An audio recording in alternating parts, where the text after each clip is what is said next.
একটা সময় ছিল যখন ধরুন আমরা ছোট ছিলাম, তখন আমরা যখন গান শিখতাম হয়তো ক্লাসিক্যাল কি রবীন্দ্রসঙ্গীত, নজরুলগীতি এরকম গান শিখলাম, ঠিক আছে। এখন তো একটা আরেকটা মানে হয়েছে, সেটা হচ্ছে যে ট্রেন্ড, সেটা হচ্ছে এই ব্যান্ড বা জীবনমুখী।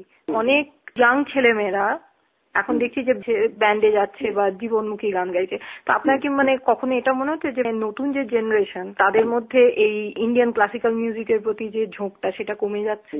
না, আমার সেটা মনে হয়নি। দেখুন, চিরকালই এই ধরনের লোকরা ছিল যারা দেখুন ব্যান্ড বা এই ধরনের গান বাজনাটাকে আমি ক্রিটিসাইজ করছি, এটা কি ওয়েলকাম করা উচিত।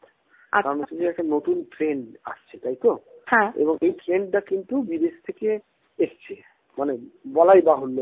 এটা কিন্তু যে যাই বলুক না কেন, আমাদের দেশে কোনোদিন এই ট্রেন্ডটা ছিল না। এটা বিদেশের দেখে আমরা শিখেছি। কিন্তু বিদেশের দেখে শিখতে তো কোনো ক্ষতি নেই। আমরা তো প্যান্ট জামাও পরছি, শাড়ি সবসময় পরছে না। আমরা তো মানে সাহেবদের দেখে অনেক কিছুই শিখেছি, টেবিলে বসে খাচ্ছি। সেটাতে যদি আপত্তি না থাকে তাহলে ব্যান্ড করতে আপত্তি কি আছে, তাই না?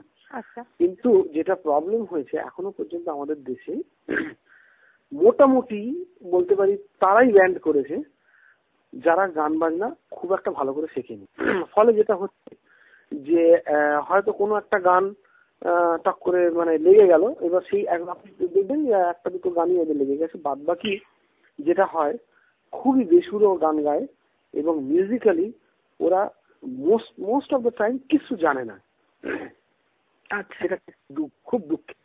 অর্থাৎ আমরা যারা বিদেশে আসি, এখানে ব্যান্ড মানে হচ্ছে কি হারমোনাইজ করে গাইতে হয়। তো এদেশে কি হয় কি, ছোটবেলা থেকে একটা ছেলেকে স্কুলে শেখানো হয় কোয়ার, এবং কোয়ারে গান করার জন্য তাদের ওই হারমোনাইজেশনের সেন্সটা অনেক বেশি থাকে। তারা নিজের গান করে, পাশে অন্য একটা সুর হলে তারা নিজের সুর থেকে সরে না।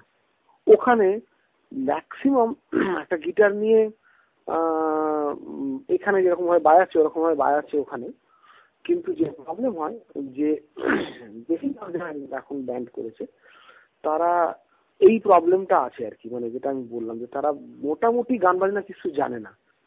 ফলে যে প্রোডাকশনটা আলটিমেট বেরোচ্ছে সেটা বেশ হাস্যকর। এবং তারা জোর গলায় বলে যে আমরা এখন দাপিয়ে বেড়াচ্ছি।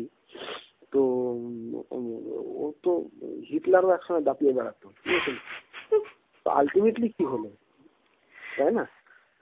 সুতরাং ওইটা নিয়ে আমি মানে আদৌ চিন্তিত